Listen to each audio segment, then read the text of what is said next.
The human child is not born like other creatures. The moment you drop them, they run around and find their food and run away. Any other creature, let's say a tiger is born, 90% he is ready-made. Only 10% the mother or father has to teach them a little bit, only 10%. 90% it's all inbuilt for him. Everything he needs to know about his life is there within him. With a human child, 90% you have to teach and groom, otherwise it won't happen. If you don't do the right things, a child can come up like an animal.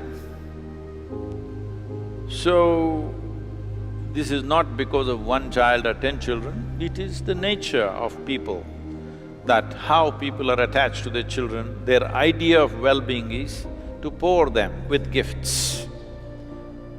Well, if you really want your children to be well, you must give them strength in body, in mind, in emotion, in energy.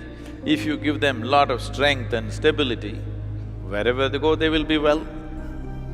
If you just give them money, when they lose it, they're lost. They just don't lose their money. If somebody loses their money, people think they've lost their life and they want to kill themselves, isn't it? A lot of times. Not just in one place, everywhere. Because they think the moment they lose their money, they have lost their life. No. If you lost money, time for yoga.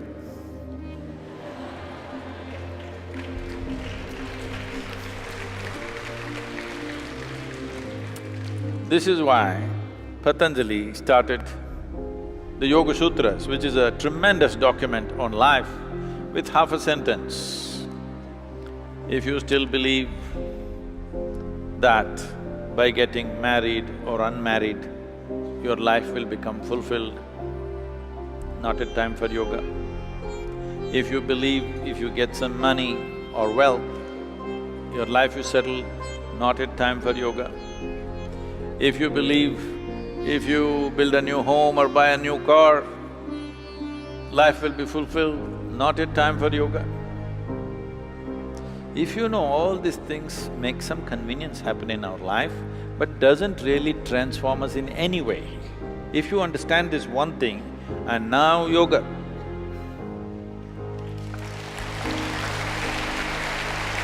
So, time has come for China and now yoga. Time has come. Only thing is you have to make the authorities realize it's now and now yoga. We can make political commentaries about China, about this, about that. But all said and done, this is the only society which has moved 1 billion people from utter abject poverty to reasonable levels of well-being in a matter of 2 generations, in 50 years' time.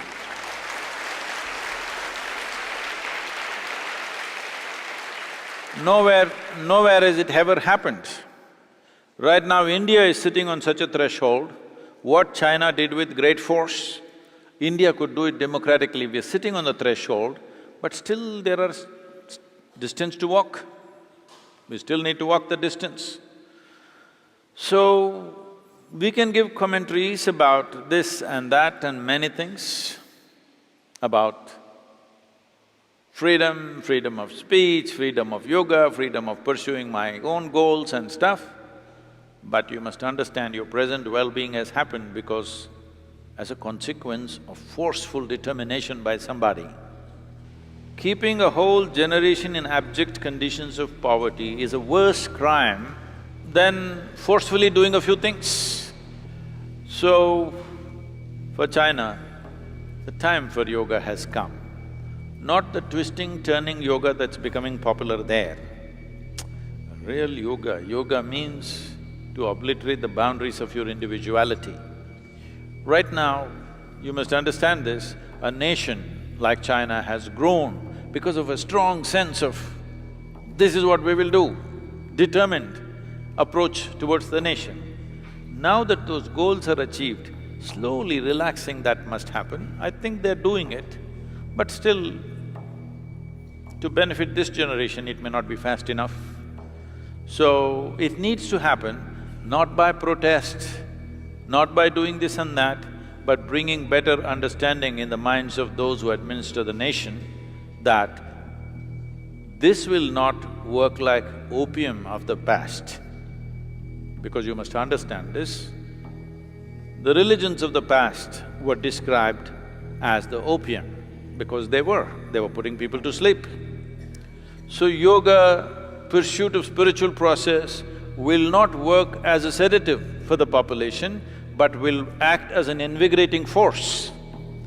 This understanding must be brought to those who administer that nation. That is the way to take it forward, not by protests, not by threatening some sense of stability they have created for the nation, by threatening that you are not going to get anywhere.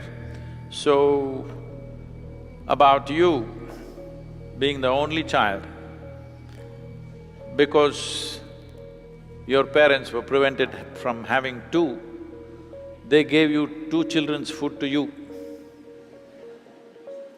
That's happening worldwide. Most children, if you look at them, it looks like they ate 2 or 3 children's food. Look at our children, scrawny and nicely growing up, because we make them burn. Every ounce they eat, they must burn in their stomach. This is happening across the world. Children who come from affluent societies, obviously their mothers wanted to have 3, 4, 5 children, but they had only 1 or 2. So all that 5 children's food, they want to feed all of them into one.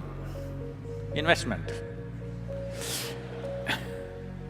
So on all levels, from food to toys to wealth to everything else, this is happening. Another reason is, this is the first generation or the second generation which is seeing both the parents going off to work, not just working around the house, going away to work somewhere else. So how to keep the child engaged? Throw some gadgets at them, keep them busy with some video game, it doesn't matter, they're shooting everybody in the world. But give them many things so that before they open their mouth and complain, throw more things and more things and more things, because parents are feeling guilty that I'm not spending enough time with my child. This is become a universal problem. The only way to handle their guilt is every day when they're coming back from office, pick up one gift and throw it in the child's hand, so child doesn't complain and goes on. This is not the way to do things, we need to find solutions for this. We need to find ways that children at least will grow up in a community. You can love them for 30 days in a year as much as you want. Rest of the time, they're in a place where they will be treated as sensible creatures, not as pampered nonsense. I would like to see a lot of Chinese children in Samskriti